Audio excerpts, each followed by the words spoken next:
महाराष्ट्र नवनिर्माण सेना मतलब मनसे के कार्यकर्ताओं ने हाल ही में नागपुर में आईसीआईसीआई बैंक के खिलाफ विरोध प्रदर्शन किया था, जिसमें बैंक कर्मचारियों पर फर्जी दस्तावेजों का उपयोग कर एक महिला वनश्री तरोने को वित्तीय नुकसान पहुंचाने का आरोप लगाया गया था। अब इस पर नया अपडेट सामने आया है। दरअसल मनसे ने आरोप लगाया कि बैंक के कुछ कर्मचारियों ने एक महिला के नाम पर फर्जी दस्तावेजों के जरिए 7.50 लाख का ऋण स्वीकृत किया, जिसमें से 4 लाख महिला के खाते से निकाले गए, जबकि महिला को इसकी जानकारी नहीं थी। कार्यकर्ताओं के अनुसार इसमें बैंक के कर्मचारी राहुल गोईकर, अमित पटेल और एक दलाल अंकित मगन शामिल थे, जिन्होंने अपने फायदे के लिए जाली प्रमाण पत्र तैयार किए।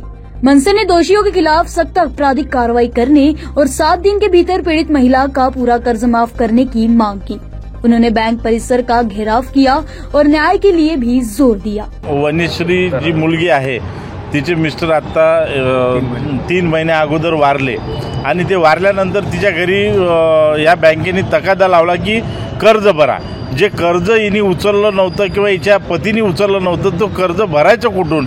आणि तिला ज्यावेळेस हा प्रश्न पडला त्यावेळेस ती आमच्या शहर अध्यक्षांकडे आली आणि शहर अध्यक्षांनी ज्यावेळेस सखोल याचा अभ्यास करून आमच्या सगळ्या टीमने अभ्यास केला, तर यांच्या असं लक्षात आलं की एकट्या वनश्रीचं नाही तर वनश्रीसारख्या आणखीन काही लोक आहेत की ज्यांच्यावर करोडो रुपयाचं कर्ज या बँकेमार्फत उचलण्यात आलेलं आहे। वास्तविक पाहता त्या व्यक्तीपर्यंत ते कर्ज गेलेलं नाही किंवा त्यांनी अर्ज केलेला नाही, परंतु त्यांचं कर्ज या बँकेने त्यांच्या नावावर दिलेलं आहे आणि असाच खोटा प्रकार या वनश्रीसोबत झाला।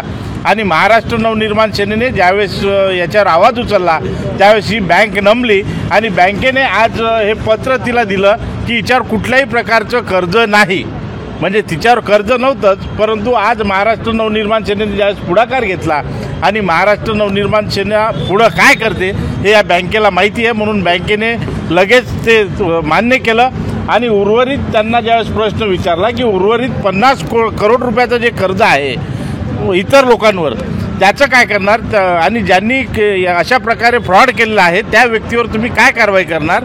तर बँकेने आता आम्हाला मोगममध्ये उत्तर दिलेलं आहे, त्याच्यावरही आमचा अभ्यास चालू आहे। ज्यावेळेस आमचा अभ्यास पूर्ण होईल त्यावेळेस जरी ते लोक आमच्याकडे आले नसतील तरी त्यांना न्याय देण्याचं काम महाराष्ट्र नवनिर्माण सेना करेल। और अब 7 से 8 दिन के अल्टीमेटम के बाद इस पूरे प्रकरण में राहत की खबर सामने आई है।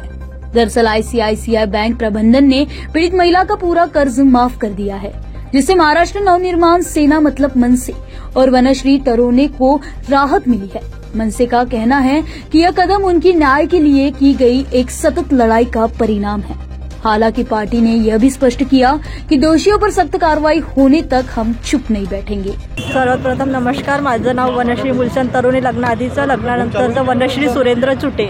मला या लोनबद्दल काही माहिती नव्हतं। माझ्या मिस्टरांची डेथ झाल्यानंतर मला माहिती पडलं की हे लोन इतकं आहे बा म्हणून, आणि त्यांचे रिकव्हरीवाले घरी येऊ लागले त्यानंतर माहीत झालं। मग मी तक्रार घेऊन मनसे कार्यकर्त्यांकडे गेली की असं असं आहे बा, माझी फसवणूक झाली।